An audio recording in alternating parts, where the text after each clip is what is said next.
Intinya yang cowok-cowok tuh pasti masuk seminari, termasuk saya. Saya dulu daftar seminari loh Romo. Oh gitu. Saya tuh yakin pulang tuh disebut yakin kali, yakin bisa aku garap bisa, wawancara bisa. Tapi kok gagal. Memang benar bahwa gereja Katolik itu terkesan kaku, termasuk pastornya. Gitu. Jadi saklek. Bahkan orang ngomong masuk gereja Katolik untuk ibadah itu dengan tutup mata itu bisa tahu kapan berdiri, kapan duduk. Gitu. Katanya seperti itu. Indonesia adalah rumah bagi setiap kelompok dari beragam identitas agama, suku, ras, etnis, gender, dan latar belakang identitas sosial lainnya. Kemajemukan ini harus kita rawat dan kita upayakan terus-menerus. Salah satunya dengan memberi ruang bagi kisah, karya, dan gagasan inspiratif dari banyak tokoh dalam menjaga keindonesiaan. Umat Katolik adalah salah satu bagian dari bangsa Indonesia. Kali ini Polgov Talks akan berbincang dengan Romo Andreas Sulardi atau lebih populer dikenal dengan Romo Zu Andreas dan Hilarius Ndaru Indrajaya, seorang seniman dan salah satu personel utama Darboy Gang, tentang Natal, toleransi, dan kebangsaan dalam perspektif umat Katolik di Indonesia. Bersama saya Kalis Mardiasih, inilah Polgov Talks.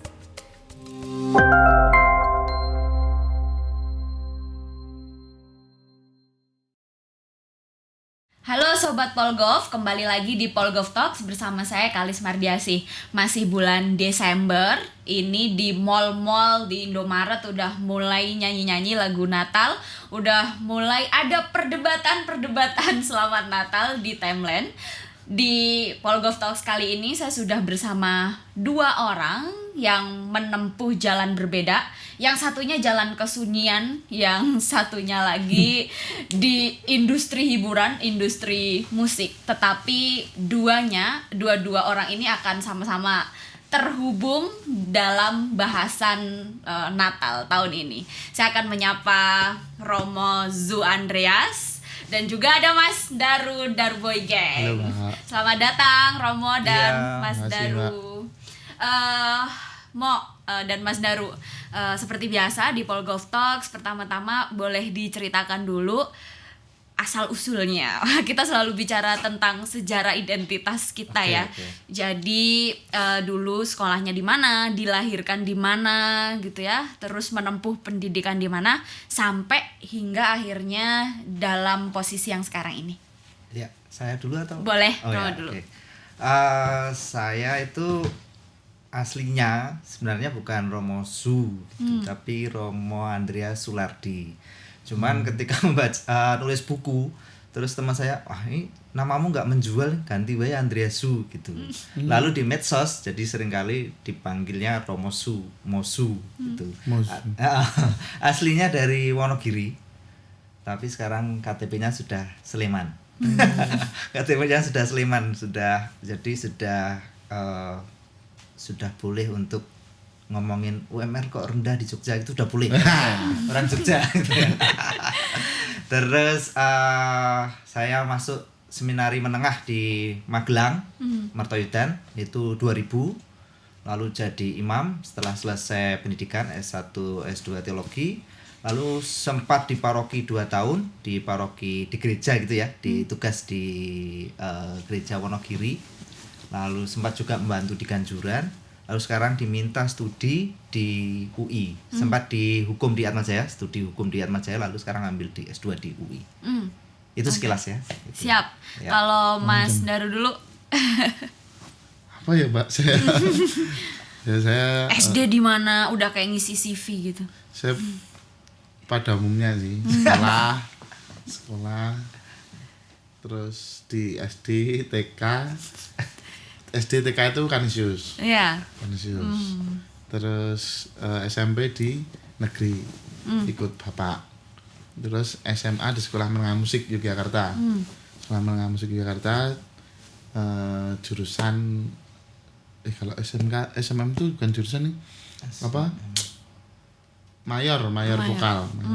Terus lanjut lagi pengennya diisi tapi nggak boleh, Terus saya di Universitas Negeri Semarang.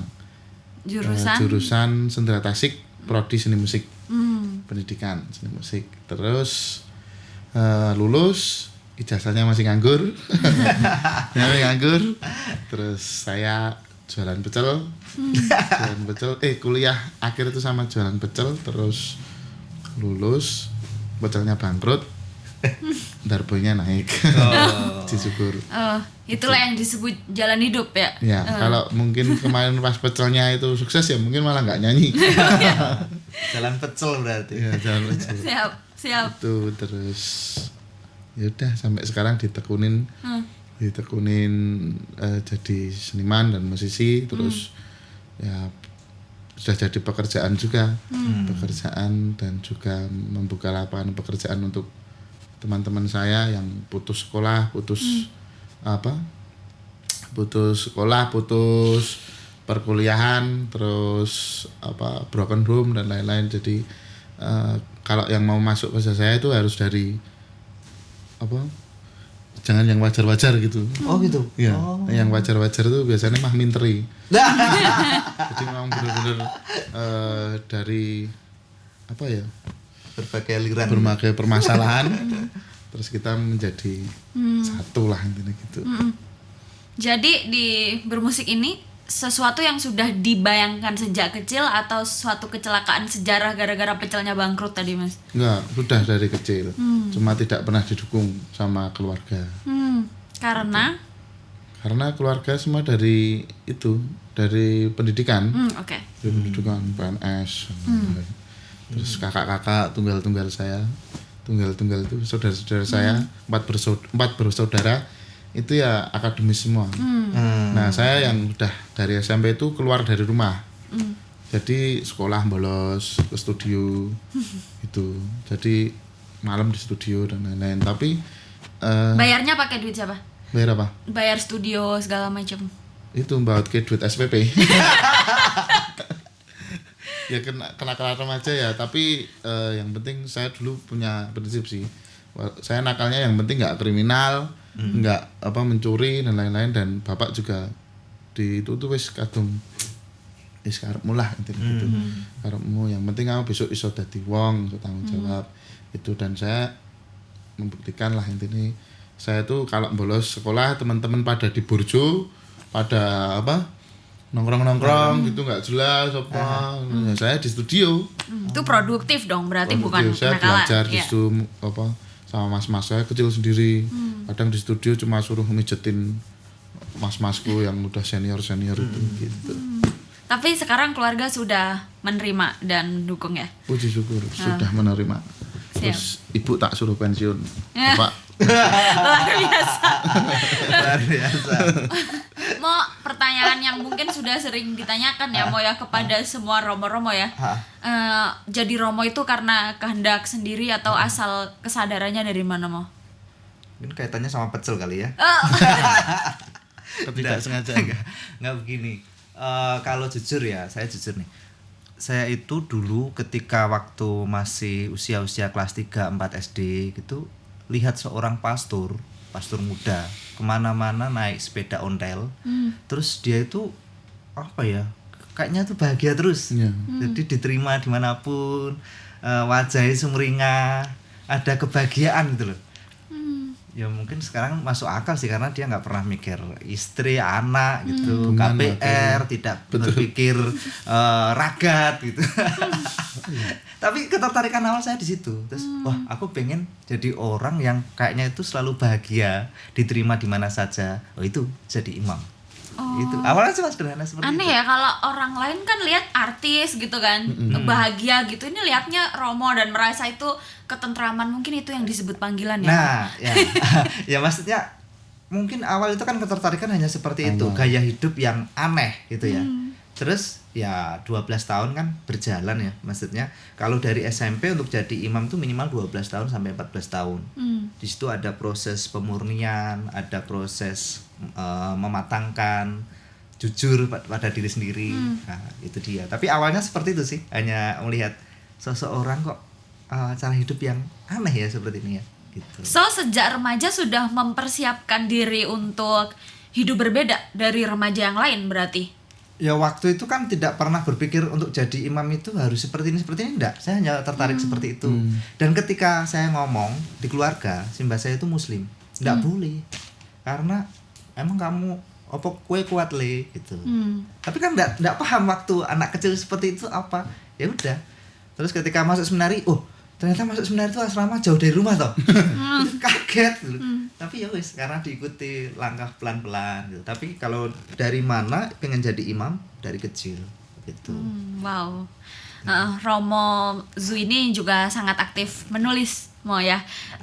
Itu sebuah proses intelektual sebagai bagian dari itu atau hobi atau memang punya misi lain ya, karena kita tahu bahwa cerita-cerita yang ditulis oleh seorang Romo tentu saja jumlahnya sangat sedikit di Indonesia.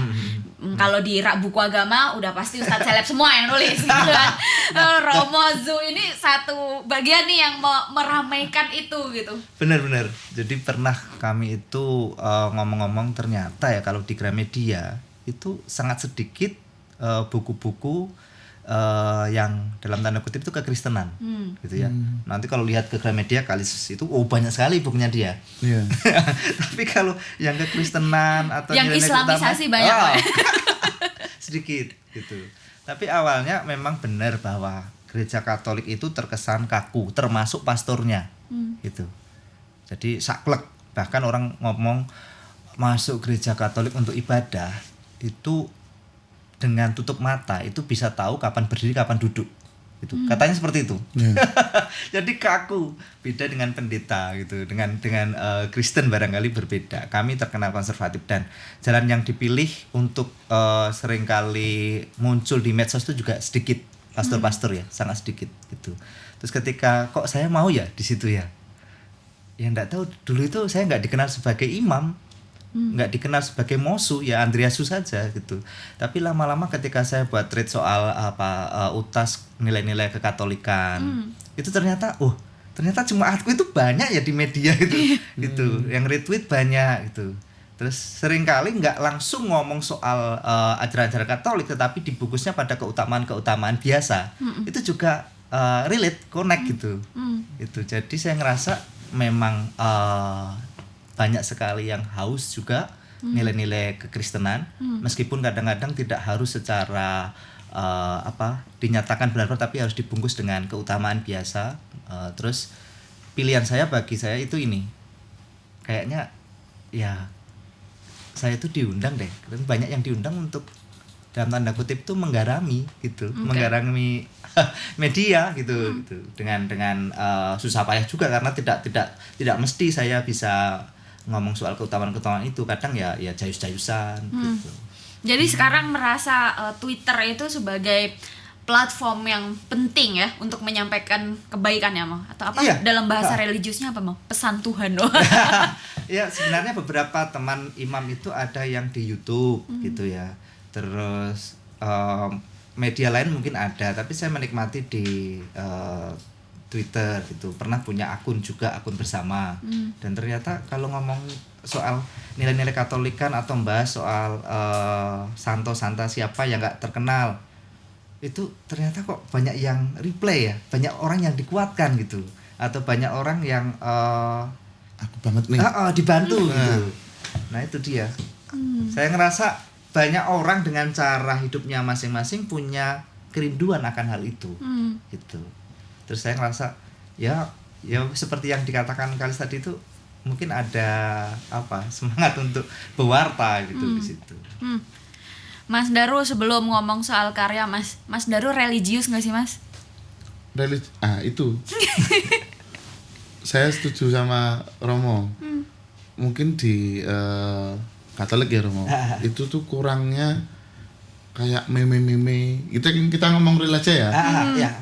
Mungkin aku daripada baca Alkitab, mungkin aku baca kitab tuh tahun berapa ya? Akhir-akhir ini belajar kalau bapak saya sering. Ini untuk menjawab terus, tidak religius. Kalau pasti itu. Kalau bapak saya setiap hari. Terus bapak kalau dapat ayat yang bagus itu, ngomong ke saya, "Gile iso dadi lagu le." Maksudnya ini refleksinya bagus nih kayak apa? Proses kreatifnya gitu ya. Seperti contoh padi burung tidak pernah menanam padi. Tapi burung tidak pernah kelaparan.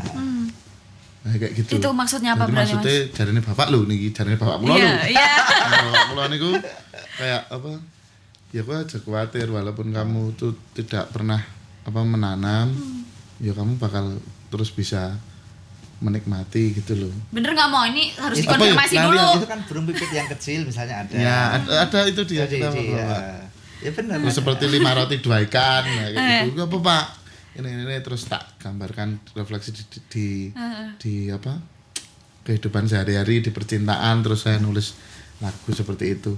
Lah, mungkin itu tadi Romo, saya setuju Romo. Di Katolik itu kurang adanya sosial media yang bisa Membangun percakapan membangun yang seru. kepercayaan terus dan kadang saya kalau pasti pernah sih berbeban berat. Ya emang bebanku berat sih. Pasti beban berat itu kayak punya permasalahan atau apa gelisah gitu, ya enggak baca Alkitab tapi aku lihat meme-meme di malah kalau lebih banyak tuh kenal gitu. Di Kristen tuh sering banyak itu sosmednya. Nah, wah iki masuk nggo aku. Sering aku retweet atau aku repost kalau di Instagram dan lain-lain. Nah, seperti itu. Mungkin Katolik tuh kurang adanya konten kreator. Bukan. Udah banyak sebetulnya, cuman yang lebih luas gitu kali ya. Iya, yang lebih luas terus lebih menyampaikannya tuh daerah sekarang. Kekinian gitu ya. Sekarang masa pandemi aja ke gereja jarang boleh. Tapi Romo itu boleh celelean gak sih Mo? Maksudnya kayak Kiai NU Anwar Zahid itu kan parah banget ya bikin ngakaknya. Romo itu ada nggak yang celeleannya sampai ngawur gitu? Pasti kalau dalam ranah liturgi itu perayaan ya, ada batasnya gitu. Tapi kalau kayak kita ngobrol itu tahu tempat saja, bisa cuman tahu situasi. So berarti pas khotbah nggak boleh yang ngakak itu emang nggak boleh ya? Harus situasinya. Ya boleh bercanda boleh. Oh, kalau khotbah boleh itu. Homili itu boleh. Tapi kayak dulu saya nanti kalau sudah pakai kasula itu pakaian imam, pakaian Romo itu. Iya. Nggak boleh marah-marah, nggak boleh saru. Misalnya seperti itu. Sangat sederhana sekali. Bagus banget itu. Saya sepakat. Mas, ya. Tapi kalau sehari-hari kan tergantung konteks kan gitu. Mas, jangan-jangan cita-cita bapakmu tuh kamu bikin lagu rohani bukan lagu dangdut. Kan dilihatnya Alkitab terus tadi. Maksudnya kan dulu saya seluruh keluarga saya yang cowok-cowok ya, bapak saya tuh 12 bersaudara. 12 atau 11 yo. 12 kayak 13 kayak di situ. Intinya yang cowok-cowok tuh pasti masuk seminari termasuk saya. Saya dulu daftar seminari lho Romo. Oh gitu. Saya tuh yakin pulang tuh disebut yakin bisa aku garap bisa wawancara bisa tapi kok gagal. Dan kembali ke pembahasan yang pertama tadi, ketertarikan saya tuh ya gitu, seminari itu Romo tuh biasanya pinter main musik. Oh iya betul. Ya, pinter main musik terus ceria, nggak berbeban berat gitu kayak santai gitu. Terus ibu saya dulu sering ngirim makanan kalau ke Gajuran itu kan ada kiriman Romo, caosan gitu. Nah, sering saya ngicipi gitu kan, seneng tuh. Wah, kok enak maem dikirimi yo. Nah, gitu makanya saya tertarik dan saya mantep tuh. Mantepnya adalah katanya besok nek Romo kamu iso dadi spesialis musik intinya gitu. Ada orkestranya. Nah, saya mau tuh daftar lulus SMP tuh ke Mertoyudan. Tapi kok gagal ya. Itu ada alasannya nggak? Kenapa Romo itu? Itu saya yakin loh itu. Lah cerita duduk aku ya. Tapi nggak dijelaskan ada alasan penolakan. Nggak ada lah Tahun itu. berapa? Tahun 2010. Kamu merasa langsung gagal menjadi orang suci gitu? 2013. Saya kok kan mantep tuh itu. Bapak dulu jawabannya kan nangis aku. Udah ketompok Pak ini. Sedangkan nem saya tuh nggak nyanda kalau buat SMA yang bagus. Karena kalau di sana kan tes nggak pakai nem kan. Tes. Di Mertoyudan tuh. Untuk mantep kok enggak. Bapak jawabnya cuma gini. Damen duduk panggilanmu. Nah, itu pertanyaannya Romo. Loh kok tadi aku cek. Enggak. Panggilan itu didasari dari apa, ayo? Nah, Kok ada dites? Oh, Panggilan didasari Emet. dari apa, Mo? kok harus dites? Dia sudah datang untuk tes, merasa Yakin loh, harusnya terpanggil, diterima tapi semua, Nu. tertolak loh oleh seminari Mertoyudan. Walaupun aku proses melera. walaupun proses perjalanannya gugur atau tidak komit dan Enggak, lain-lain. TPA-nya berapa TPA-nya? Ada hasilnya enggak? Aduh, enggak tahu dong. Kayaknya saya yuk bisa Tes itu. potensi akademik bisa ya? Bisa. Yakin ya? Saya termasuk di akademis itu enggak goblok. Pinter saya. Ya. Ngawur. Mungkin Tuhan memanggil untuk misi yang Iya, lain ya. betul. Sekarang menyanyi. Nah, itu pertanyaan panggilan itu didasari dari apa? Coba. Kenapa dites selalu? Ini harus dijawab nih. Nggak Loh, akan kenapa, saya Bang? lanjut ke pertanyaan lain kalau belum dijawab. Loh kan kalau jadi imam di seminari kan Oh, seminari jelas kan simbolnya kan Iya. SSS gitu ya. Misalnya S yang pertama apa? Suci gitu kan. Iya. Terus apa sih aku lupa ya. S yang berikutnya apa sih? Pokoknya intelektualitas. Masuk dari Romo bodoh misalnya. Kan Ya, nggak benar. mungkin. Nggak mungkin, Nah, terus sehat gitu. Maksudnya sehat jasmani juga rohaninya, kepribadiannya. Terus kesucian tadi itu. Nah, itu yang mendasari panggilan itu. Ya setidaknya kalau mau jadi imam ini harus lolos supaya dia nanti kalau ngomong juga nyambung sama Mbak Kalis nyambung gitu. Masa diundang bingung, wah ini berarti dulu kok bisa lolos gimana kan Ya. gitu. Jadi dangdut dan Jawa itu asalnya dari mana, Mas? Dangdut is the music my country kayak project pop ya benar. Tapi itu kan perkembangan dari India. Musik India, tabla dan terus masuklah ke Indonesia, terus dipopulerkan oleh Rhoma Irama dan sepantarannya itu dengan pola-pola apa namanya? Pola-pola gendang, Yes. gendangnya disesuaikan. Terus Jawa. Enggak, maksudku kenapa kamu tidak jadi pemusik rock Oh gitu. yang digilai fans-fans gitu. Tangi-tangi. Apa? Iya, kenapa Kok memilih dangdut? Kenapa kok dangdut dan lirik-lirik berbahasa Jawa? Betul. Sebelum misalnya kalau kita tahu kan kemarin mungkin 1-2 tahun lalu Didi Kempot naik lagi. Ya. Tapi kan nggak selalu seperti itu momentumnya. Betul, Gitu Naik loh. terus. Kenapa sejak dulu misalnya tadi kan Mas Daru cerita sejak SMP sebetulnya juga udah masuk tuh ke Dangdut. ya Jawa-Jawa itu gitu. Dangdut Jawa. Kok yakin gitu loh? Yakin. Alasannya apa? Alasannya karena dia itu dangdut itu musiknya Indonesia. Dangdut itu tidak cuma genre ya, tapi di situ ada budaya, ada alat musik peninggalan yang bisa kita kolaborasikan. Intinya itu keunikan, keunikan asli Indonesia. Kalau ya aku nggak mau ngomong genre lain ya, genre lain mungkin di luar negeri udah banyak lah yang bisa memainkan, tapi orang luar negeri belum tentu bisa memainkan dangdut. Dan dangdut itu per daerah mempunyai apa ya, ciri sendiri, karakter sendiri. Kayak dangdutnya Jogja, dangdutnya Jawa Timur, Oke. dangdutnya Koplo, dangdutnya Deles Rhoma Irama, dangdutnya Jakarta Barat itu beda-beda. Dan kenapa saya memilih Jawa, karena di Jawa itu liriknya Jawa itu karena itu tadi. Masa nggak bahasa Inggris? Di luar negeri saya udah banyak yang bahasa Inggris, pakai bahasa Indonesia. Yang genre lain udah banyak yang pakai bahasa Indonesia, dan bahkan yang dangdut pakai bahasa Jawa, bahasa Indonesia juga udah banyak. Saya tak yang pakai bahasa Jawa. Terus di dalam instrumen dangdut Jawa itu saya bisa memberikan apa ya, kayak menggabungkan musik-musik yang alat musik yang tidak biasanya tuh nggak buat dangdutan nih loh, dan orang nggak tahu gitu loh. Seperti di dangdut saya tuh bagian bridge pasti ada angklungnya, ada gamelan gitu. Nah sekarang anak muda apa mau main angklung, main gitu.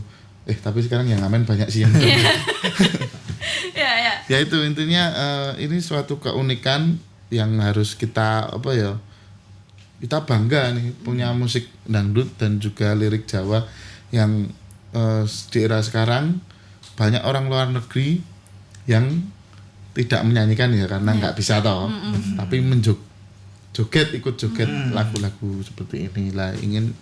Inginnya saya bukan pengen mengkerucutkan terus Jawa terus ya. Masih banyak seniman-seniman di luar sana yang bekerja mencari nafkah juga di genre lain di bahasa Indonesia. Ya intinya saya cuma pengen lagu Jawa, musik dangdut itu bisa bersaing lah di industri Indonesia bahkan mancanegara gitu. Ya. Berarti panggilan telingamu sejak remaja tuh Sejak udah remaja. klop sama dangdut Iya. dan Jawa ya Mas? Iya. Tapi dengerin banyak genre kan ya untuk referensi. Banyak dan saya sempat punya band ska, punya band rock. Terus saya dulu di Semarang itu weddingan, reguleran, top 14-an. Wis nopo wae Mbak sih penting Gregorian sih kurang ya. Gregorian dulu di SMM, Gregorian, Wih, Seriosa. Mau request dong Challenge. mau Challenge, request boleh, yang boleh. Saya ya. gabungin itu. Kalau Haleluya dangdut gimana? Apa? Haleluya dangdut coba. Wah, jangan Romo. Bisa cekalan. Tadi yang genre apa? Soalnya dulu Oh, saya itu kalau di gereja dulu yang sampai itu Mazmur. Terus apa itu kalau Paskah ya Romo? Extended ya? Yang bertiga saya jadi Oh, Jemaat Agung. Jemaat Agung. Apa jenenge? Pasio. Pasio. Tahu Mbak? Nggak tahu. Oh iya. Nggak, soalnya dulu pas zamannya Piala Dunia baru marak-maraknya itu, tahu saya masih kecil loh. Terus ada Romo, kamu tahu nggak Haleluya Piala Dunia? Kayak apa Romo? Haleluya. Salah Romo. Makanya aku nantang kalau Haleluya dangdut kayak apa gitu. Jangan enggak berani. Yang lain. Apa? Apa? Yang menurut Romo menarik. Romo pengen request apa? Nanti minta ini loh, lagu Natal. Lagu Natal. Oh, nanti di akhir aja ya. Oh, di berarti akhir ya. Oke. Oke. Ya. Ada gitar kok tadi disiapin. Mau Natal mau. Oke. Kalau mau Natal gini itu nggak sih mau kalau di Katolik tuh kayak ustadz kan kalau Ramadan laris ya mau ya. Kalau di Katolik kayak gimana mau? Laris nggak mau jadwalnya? Enggak lah, kan saya tidak di paroki dan kayak gitu kan sudah jelas tugasnya di mana. Gitu. Kalau besok saya diminta tugas di Wonogiri, paroki Wonogiri. Gitu. Digaji enggak Romo? Enggak. Stipendium itu ada. Stipendium. Iya. Berarti Romo itu hidupnya sederhana ya? Sudah. Oh, Romo tuh enggak budget toh? Maksudnya Kalau dipanggil kayak misa di Pertanyaan rumah lebih gitu. belak-belakan dia saya suka. Kalau budget enggak. Oh, enggak ya? Ngawur. dibajutin Romo mana? Saya ikhlasnya mau berarti mau. Ya enggak lah. Enggak ya? masa ya. Include sama Darboy. Terus saya gini nih, ada satu kisah Oh, bedanya menarik. itu. Ada satu kisah menarik. Ya. Jadi saya pernah diminta, biasanya kalau Natal, setelah Natal itu ada acara Natal banyak sekali. Misalnya ibu-ibu atau kalau saya itu Waros Medi biasanya. Waros Medi itu Waros apa? Medi itu, masa Waros Medi nggak tahu orang Ganjuran ini? Apa? Itu ibu-ibu yang Marahin lo. sudah tua. Oh iya iya. Janda, gitu, tapi sudah tua, umurnya Ya. udah lanjut bukan Ya. masih muda. Enggak kinis-kinisnya. Bukan. Oh, iya. Terus, saya pernah diminta untuk ngasih hikmah Natal. Paling hanya sekitar 20-30 menit di sekolah menengah SMA negeri di Wonogiri sana. Nah, setelah memberi hikmah Natal, itu bapaknya langsung biasa ngasih itu disegani ngasih sego, dikasih nasi dan sebagainya. Romo, mohon maaf, ini stipendiumnya. Oh ya. Terus saya masukkan ke jubah hitam saya itu, terus ngerasa kok ini tebel sekali ya. Masuk sekolah negeri itu, ini tebel sekali gitu kan. Nah, sebenarnya saru ini untuk dikatakan, tapi ya nggak apa-apa lah. Terus saya pulang. Nah, setelah pulang, kok saya masih curiga, masuk sih sekolah negeri, ini kan anggaran dari sekolah, nggak mungkin lah setebal ini. Terus saya lirik, loh, kok kertas, jangan-jangan ini kayak surat kaleng gitu loh. Nah, terus ya udah, saya masuk, saya kunci kamar saya buka. Ternyata apa? Itu adalah yang terhormat Bapak Ibu Guru Wali Kelas, itu surat izin. Yo, Ngasih saya. salah. Itu salah ngasih amplop mau. Akhirnya kan biasanya kalau di Wonogiri itu nggak diterima saya sendiri, jadi disatukan di kas, nanti kita menggunakan, kami dapat uang saku gitu. Lalu saya kasih ke Romo yang bendara. Nyoh, itu tak tinggal. Oh, gitu tuh enggak terus diambil sendiri tuh Romo. Enggak, kalau kayak gitu kan terus dikumpulkan jadi satu, tapi setiap bulan kami dapat uang saku. Walaupun istrinya surat izin. No. Terus dia ada di kamar sebelah itu ngakak-ngakak, "Opo iki?" Tuh kisah itu udah ditulis di buku belum mau? Sudah. Oh iya. sudah. Tapi rate tetap nggak naik ya mau ya? Jadi enggak ada red ya Romo. Besoknya itu termasuk tokoh si guru agama di situ. Pas khotbah diundang Natalan lagi tapi guru-guru gitu. Ya. Saya ngomong itu, terus dia langsung keluar, Romo memalukan sekali ini saya tuh, saya taruh mana muka saya. Ya itu kisah lucu yang tadi hubungannya. Iya. Mau kalau perayaan Natal itu semua keluarga Katolik di Indonesia tuh selalu rame, seneng-seneng gitu mau? Iya, biasanya kalau saya karena berasal dari desa, biasanya kami kumpulnya pas Natal sama Lebaran. Ngapain aja tuh mau? Ya paling ke gereja bareng gitu. Ya hanya itu sih. Tapi keluarga kami, kalau kakak saya ada yang Muslim, Pak Lek saya Mutin, itu jadi ya saya rasakan ya pokoknya itu inilah kalau ngomong soal toleransi ya sejak awal saya di keluarga yang memang berbeda dan saling menghargai gitu. Tapi nggak ada masalah. Nggak pernah ada masalah gitu. Nggak pernah ada masalah. Itu berarti sejak yang beragam itu pas di keturunan bapaknya Romo ya, itu udah beragam ya? Iya, bapak saya dari keluarga Muslim. Oh, Muslim? Iya. Oh, wow. Jadi saya tadi ngomong Pak Lek saya Mutin itu karena dari keluarga Muslim. Dan nggak ada masalah ya? Nggak ada masalah. Nggak ada Okay. masalah. Ketika Natal berarti apa? Ya tetap mengundang, saling mengundang gitu. Ya mengucapkan tuh biasa saja. Kayak nggak tahu kenapa kok sekarang ini di media kayak gitu ya. Tapi saya yang di desa, di kampung itu hal yang biasa saja gitu. Ya, Mas kalau Natal juga keluarga pasti rame banget ya, apalagi tadi saudaranya banyak banget. Rame dan biasanya kalau Natal tuh sekalian kumpul terah nih Mbak. Jadi terah pada datang terus nanti ujung ke terahnya sini, terahnya situ. Nganter makanan. Terambah gitu. Enggak ujung tuh napa nggih? Silaturahmi ya. Silaturahmi karena di Islam kan ujung niki Makanan apa yang selalu wajib ada setiap tahun? Ya sama opor gitu. Oh, opor juga ya? Iya sama ya. Sama. Kirain rodok ke barat-baratan. Bukan. Ya kalau ngomong desa ya tetap opor. Susah cari kalkun susah. Gitu. Terus apa lagi Mas? Makanannya apa lagi? Ya podo sambal kentang. Iya. Itulah apa yang saya salutin tuh itu istri saya kan keluarganya Islam. Nah itu kalau Natal ya saya pulang ke Boyolali. Di sana ya dimasakin, di apa? Siap. Disambut gitu. Ada isu ini Mas, pernikah beda agama birokrasinya gampang nggak? Waduh, jangan dibahas itu. Sudah berlalu. Jangan-jangan itu inspirasi lagu juga. Ada lagunya judulnya Aku Sing Duwe Ati. Nyanyi se. Aku sing duwe ati, kowe rasa ngrusoi. Aku sing duwe rasa, kowe rasa sulaya. Aku se tetep tresno, senajan donya ora trimo. Urusana uripmu, timbang suwe-suwe lambemu tak tuku. Senajan akeh sing do nggodha tresno ora bakal tak culno. Susah seneng tekan tua gitulah. Nanti dengerin sendiri. Cinta sejati ya. Nah, tapi sekarang toleransinya udah semakin terbangun ya. Semakin Mas, terbangun. Itu tuh bagaimana kita apa ya? Kita bisa adil sih. Di desa saya tuh juga desa yang beragam toh. Yang beragam. Kalau pas apa? Lebaran ya saya ikut muter, ikut salam-salaman, begitu saja di Boyolali. Kalau pas Natal ya banyak keluarga apa teman-teman anak-anak yatim, anak-anak itu yang datang ke saya, terus apa dari kakak saya kan bekerja di apa namanya dinas sosial itu loh, yang itu ya sering pada datang bawa bingkisan Natal, sama aja. Gitu. Natal itu ada sungkem-sungkeman gitu nggak sih? Nyuwun doa restu mungkin ya. Kayaknya bukan tradisi yang ya beda kalau Lebaran kan mereka kayak meleburkan dosa gitu. Mananya enggak ke arah sana.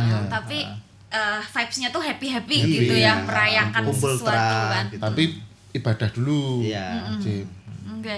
Nah, kalau biasanya saya malamnya kalau keluarga udah datang, malamnya kumpul-kumpul toh, meletredat. Paginya lupa nggak ke gereja. Saya sendiri. Tapi itu jemaatku yang seperti itu. Jadi terus sekarang mending kumpul-kumpulnya hari H gitu. Tapi di Katolik Yang muda-muda loh Mbak. di Katolik itu kalau nggak religius diomelin orang tua juga nggak sih Mas? Ya, iya Mbak. Kalau Islam kan gak sholat gitu ya. Saya tuh dari dulu nggak pernah dimarahin untuk keluar malam dan lain-lain. Mau itu pun di ujo itu terserah mau keluar malam mau pulang.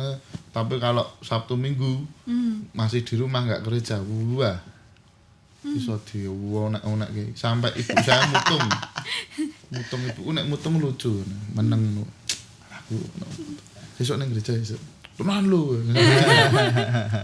gitu. Terus kalau dulu kecilnya itu tuh misa pagi lah itu. Kalau misa pagi itu harian. Harian, nggak hanya mingguan kan maksudnya. pagi itu jam berapa? Setengah enam itu. Nah, itu kadang nggak berangkat itu ya dimarahin. Itu. Tapi kalau SMP kan saya sudah agak di kota jadi nggak bisa lah kalau misa pagi yang SD itu kan soalnya jalur ini gereja terus ini SD saya gitu. Ya sama aja mau ya. Jadi boleh nakal asal inget ke gereja gitu. Ya, Ya, di Islam kan boleh nakal yang penting tetap sholat gitu Ya, kan. betul. Mau umat Katolik itu kan minoritas banget ya Mbak ya. Jadi cuma Kalau di Indonesia 3% ya. Iya betul di Indonesia 3% sekian gitu ya. Saya curiga nih, jangan-jangan Romo itu jadi Romo sebetulnya tuh iya cari pacar kan susah ya di Katolik ya. Karena satu sekolah paling cuman sendirian gitu deh. Jangan-jangan dia mau. pernah pacaran mau? Mulai menaik ya aku. terus. Iya, jadi udahlah cari pacar susah gitu. Jadi Romo aja gitu. Ya enggak lah. Ya kan tadi dari kecil kayak dapat yang spontan tadi terus tuh dihidupi sih gitu. Lalu pengalaman jatuh bangun ya ada lah gitu. Misalnya kok dulu anak cilik ini katanya kok lucu ya, nyenengke katanya nanti anak cilik misalnya seperti itu. Tapi rasanya kegelisahan gitu. pada akhirnya kembali pada ya pilihan tadi, pilihan awal. Tapi apakah pernah tertarik kayak gitu? Ya pernah lah. Apalagi saya setelah jadi Romo di umur 30 baru diminta studi S1 lagi di Atmajaya. Itu kan ketemunya bocah-bocah lembut yang umur 18 itu. Dan mereka ya biasa saja, awalnya ya jain tapi makin akrab. Termasuk si Catherine itu loh. Itu kan saya sudah jadi Romo, diminta studi lagi dan melihat kehidupan mereka yang pacaran dan seterusnya. Apa pernah tertarik? Ya pernah Neng, ya hilang begitu saja gitu. Mungkin berarti saya Roma juga iman dan spiritualitasnya naik turun juga. Ya ada pernah di posisi yang katakanlah goyah itu pernah gitu ya. Tapi setidaknya kalau sudah melewati usia 30 rata-rata ya sudah semakin menep lah gitu. Kan panjang waktunya. Panjang itu tidak melulu soal akademis yang dipersiapkan, tapi malah yang tadi soal kepribadian, kematangan gitu. Yes. Tapi Romo kan dulu sejak SMP masuk seminari berarti ngerasain kayak pengalaman intoleransi gitu, ngerasain gak sih Mo? Saya terlalu nyaman kali ya. Iya. Jadi sekolah saya Katolik, masuk seminari gitu. Jadi kurang pengalaman-pengalaman itu mungkin enggak langsung ya. Bahkan ketika kemarin ada gempa, Merapi jeblok 2010, itu di Seminari Kendungan malah jadi tempat pengungsian 1.000 orang di situ. Dari atas turi atas lagi. Terus pas hari-hari itu pas Idul Kurban. Kami menyiapkan semuanya. Dan yang menarik itu mereka itu takbiran ngelilingi sekolah calon-calon pastor. Lucu loh. Iya, menarik sekali itu. Terus hingga akhirnya kami kan menyiapkan ya kurban dan seterusnya. Terus ketika pulang tuh nangis loh, meluki kami romo-romo itu. Saya nggak bisa berkata-kata itu. Memperlakukan saudara seperti orang Samaria itu loh. Menjadi sesama, menjadi saudara. Itu sih yang sangat ya kena banget lah bagi saya. Ya.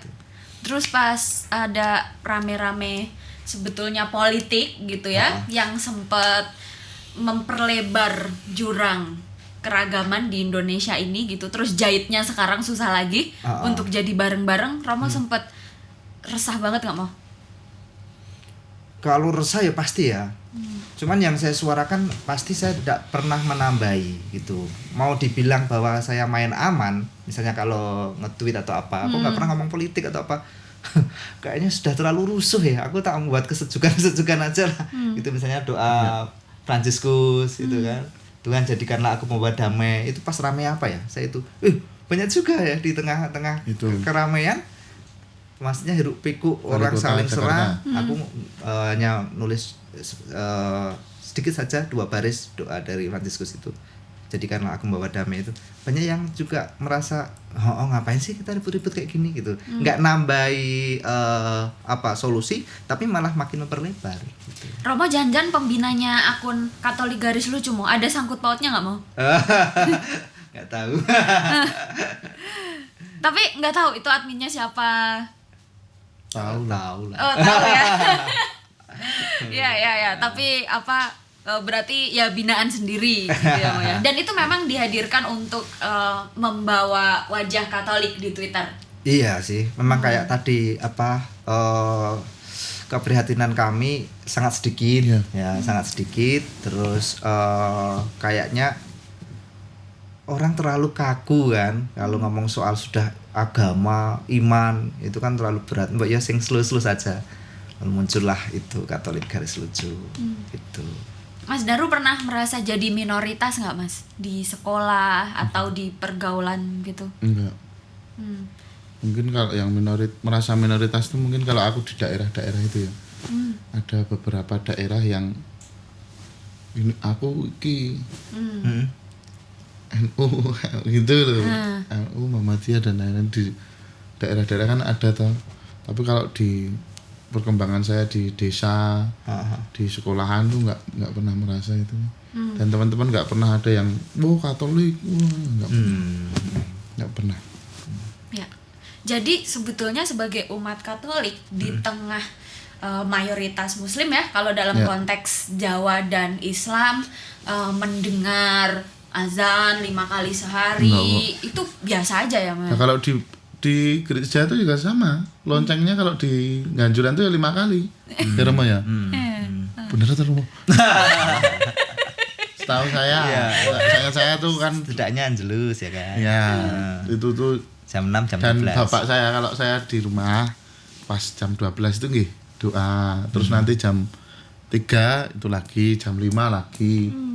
Jamnya sekitar jam segitulah jam 6 gitu. Dan loncengnya tuh kalau di Nganjuran tuh juga sering Kenceng gitu ya. kencengnya nggak ono nadane malah wang lontang Ya itu menjadi bagian dari katanya. cara hidup ya, dari ritual, dan itu kan yang membentuk kemanusiaan, ekspresi kemanusiaan kita ya. Mas, anyway aku masih penasaran sama kisah cintamu. Jadi kamu kan sadar bahwa kamu minoritas Katolik, kamu kepikiran nggak dulu itu sempat pokoknya kok mau kalau cari jodoh ya harus yang Katolik, tapi ternyata kamu jatuh cinta sama Islam berkali-kali? Nggak? Gimana? Misimu dalam mencari jodoh dulu gimana? misiku aku nggak pernah terus yang penting seiman gitu dari Aku temanku Katolik, ini loh mau dari harus keluarga kan juga gitu. kan harus Katolik. Iya. Mana nih harus menemukan sebatang jarum dikumpulkan jerami gitu loh mau. Karena kan dari keluarga biasanya. Dan enaknya minoritas itu. Enaknya. Enaknya minoritas. Ada enaknya ya. Minoritas itu. Kalau mamanya aku baru makan terus ketemu Oh, aku iya. doa terus dia ikut doa terus pasti menyapa. Gereja mana, paroki mana. Dan biasanya tuh lebih ke saling memperhatikan, saling mencintai. Langsung gitu. dari jauh, mungkinkah dia jodohku gitu. Wah. Ya gitu. Maksudnya kalau kenalan tuh juga gampang gitu. Paroki mana? Enggak gitu enggak. Pakai itu ya kalung salib gitu ya langsung. Wah, saudara saya padahal wongnya mau ngarep buka ini. Iya. Milih koncone. Milih koncone iku kalung. Ya gitu. Terus kalau saya dalam percintaan tuh saya nggak pernah dulu mentarget jodoh saya harus orang Katolik terus harus gini, enggak. Yang penting nyaman, yang penting bisa mengerti saya, mengerti mengerti sikap saya, mengerti karakter saya, cocok lah, terus tak pacari gitu. Baik. Gitu. Tapi ya saya tipe kalau wong sering dilarani Mbak. Waduh. Dan itu inspirasimu dalam berkarya? Apa? Sebagian besar inspirasi dalam berkarya. Soalnya gini, jadi itu saya pacaran sama seiman, itu hampir 3 tahun. Itu kan saling kayak gini. Jadi nek pacaran udah dapet yang seiman, itu biasanya angel pedote mbak. Oke. Karena wah, gue goleknya angel. Jadi saya itu pacaran 3 tahun, tapi selama 3 tahun itu juga saya selingkuh ke yang beda iman. Sakit. Oke. Jadi kayak ternyata gue mau kalau kita selingkuh tuh ternyata tuh di luar sana pasangan kita itu juga merasakan seperti itu, merasakan ketidakcocokan gitu loh. Iya. Jadi kita tuh ternyata selama 3 tahun tuh sama-sama selingkuh. Nah, Ini selingkuhanku diabadikan itu, dalam lagu yang mana? beberapa selingkuhanku itu sekarang salah satu selingkuhanku itu jadi istri saya. Oh, Jadi alah. rumit tuh mbak kisahku ini. Rumit. Saya pacaran 3 tahun, pacar saya selingkuh, aku juga selingkuh. Lah aku selingkuh sama ini, Iya. ternyata ini tuh juga selingkuh. Ya jelas gini. Iya. Lah Ya, ternyata saya terus paham. saya mutusin yang sini, Tak silih. sini juga diputusin. Nah, saya menikah. Saya menikah. Jadi apa ya? Mau ini jalan Tuhan Wih, kamu, tolong dijawab. kata-katanya kayak apa ya? Tak kira dia selingkuh. Jebul aku selingkuhannya ya piye wi. Ini kira tolong ada dijawab mau. Ada lagunya enggak? Apa? Ada lagunya enggak? Merefleksikan itu. Apa ya? Ini diabadikan di lagu yang mana ini? Belum nek ini belum. Oh, belum. Ini baru tak buka di sini kok ceritanya. Keceplosan aku kok. Ini parah iki. Tapi Udah ini bojoku termasuk nonton yang mesu mesti. dipersatukan Tuhan kan, Mo? Ini termasuk yang dipersatukan Tuhan kan? Nah, itu kan Tapi aneh itu. diceraikan oleh teman-temannya.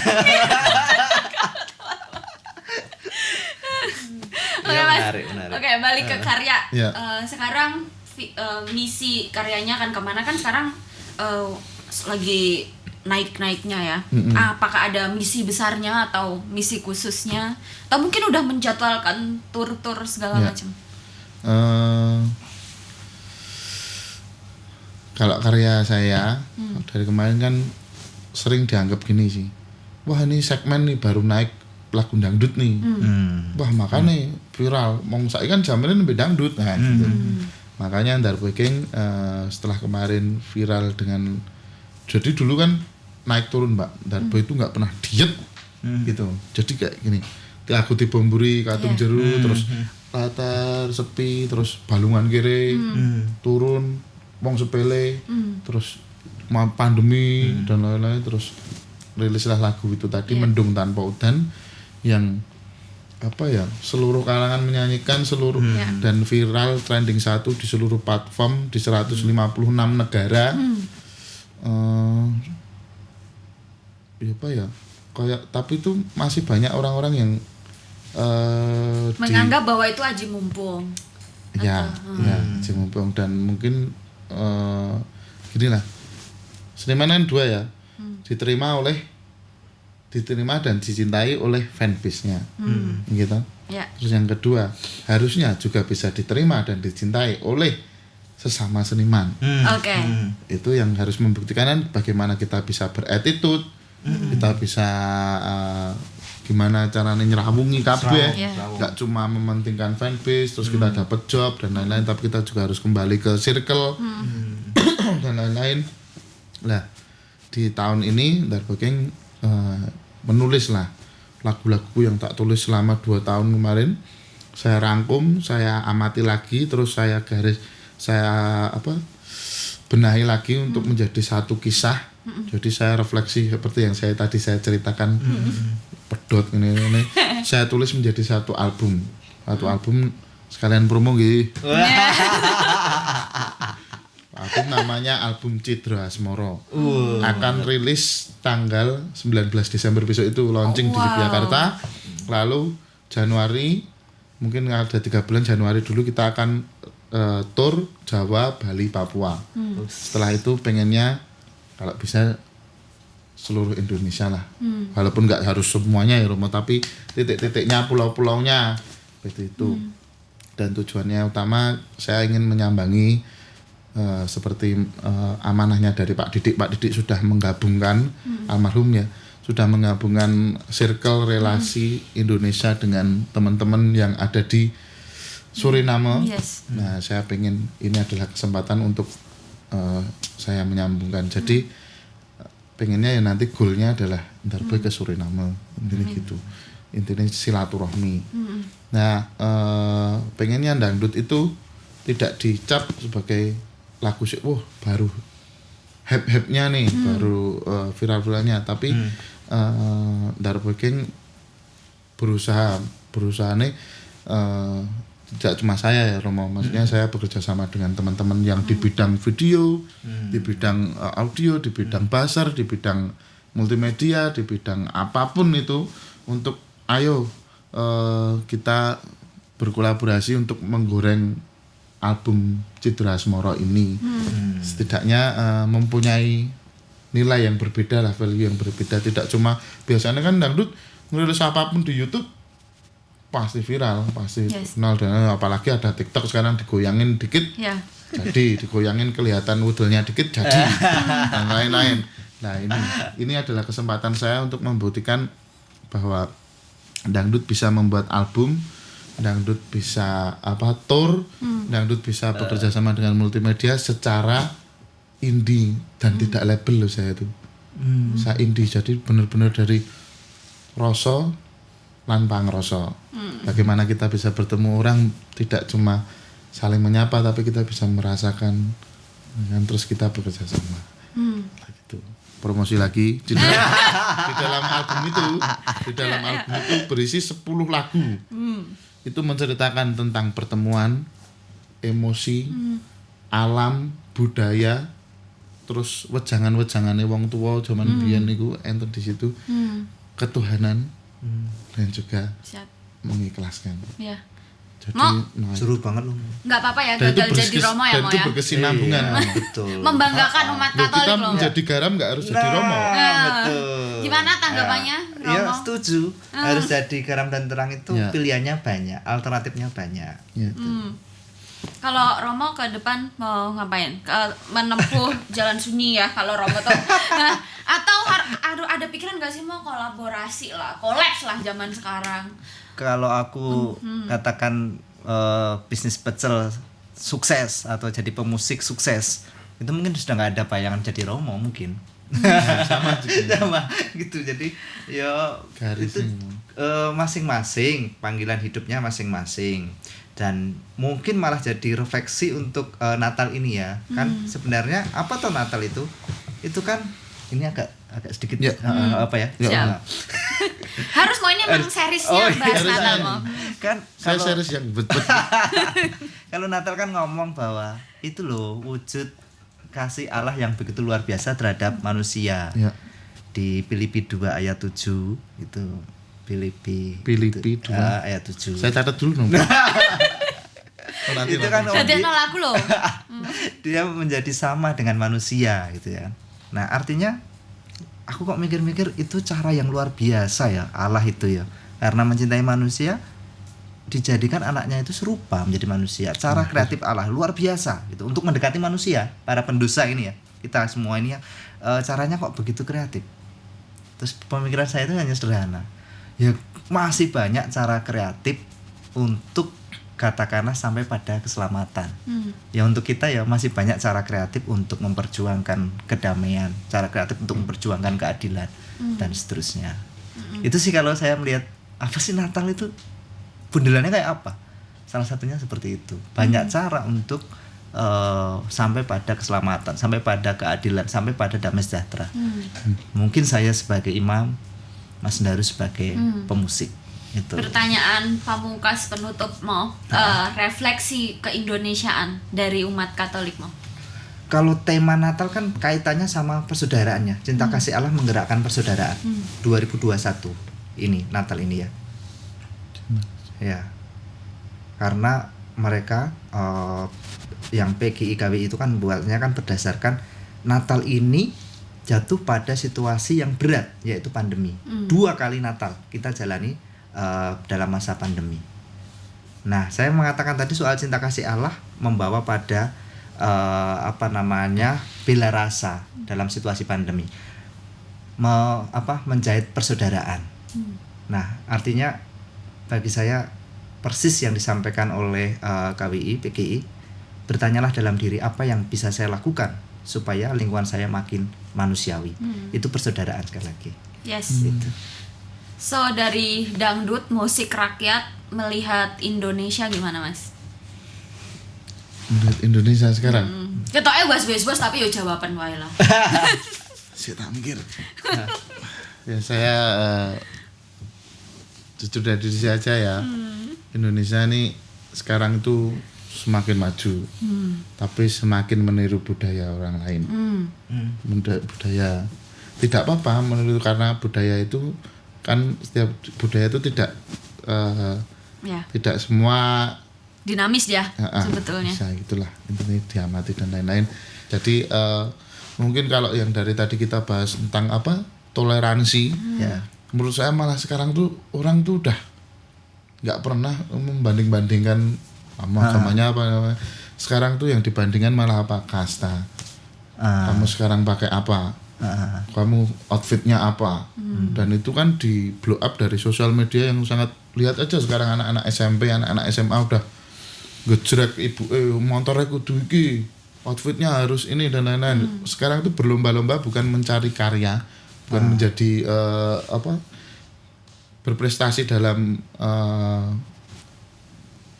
seni atau budaya atau akademis, tapi mereka malah berlomba-lomba untuk Pencitraan gitu. menjadi pencitraan. Nah itu yang harus kita mungkin seniman-seniman yang bisa terjun langsung dan mereka bisa menikmati itu, kita juga bisa memberikan Suara kenabian. ya mungkin kayak outfit ki yo ya wis ngene wae gitu. Tapi yo aku yo berkarya. Ono Aku yo isine. iso nongkrong. Yes. Aku yo iki lho gaul, tapi aku yo berkarya, iki lho karyaku. Nah, seperti itu. Jadi mungkin buat teman-teman di Indonesia sekarang ya, kalau masalah pembangunan dan lain-lain itu sekarang udah semakin maju lah. Semakin maju. Cuma itu tadi. Yes. Ngomong Jadi apa aku? sebagai manusia, bungkus yang bagus itu tentu saja penting, Iya. tapi Ya. substansinya, Substansinya. balas Isinya. dengan karya itu Nah, yang betul. paling penting lagi. Terus kalau Iya. mungkin kalau dari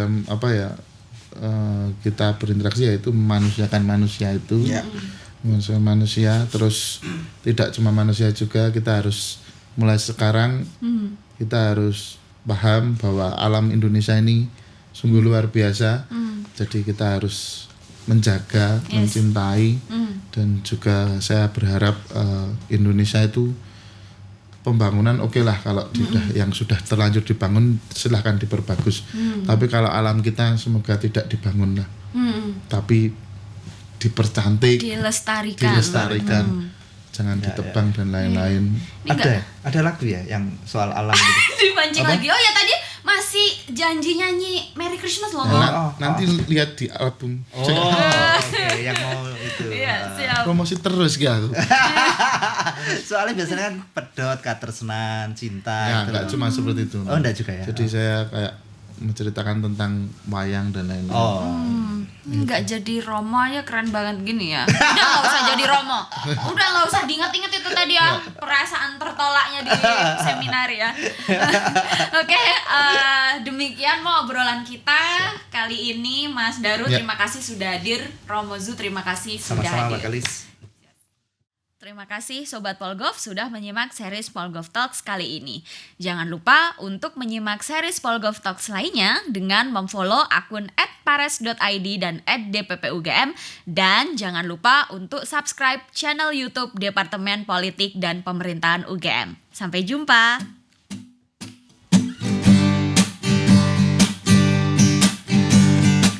Selamat Natal kawan-kawan. Selamat Natal kawan-kawan. Cinta kasih Kristus menggerakkan persaudaraan. Selamat Natal kawan-kawan. Selamat Natal. Selamat Natal kawan-kawan.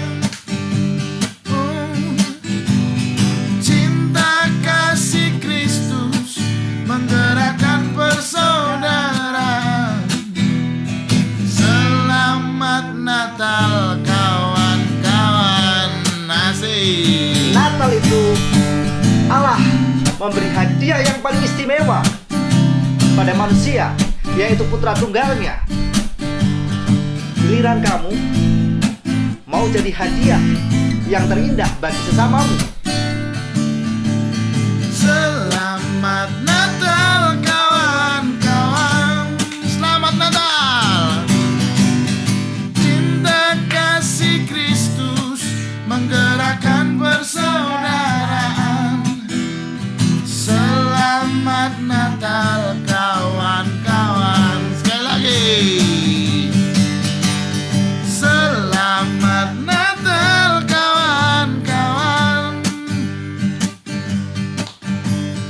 Cinta kasih Kristus menggerakkan persaudaraan.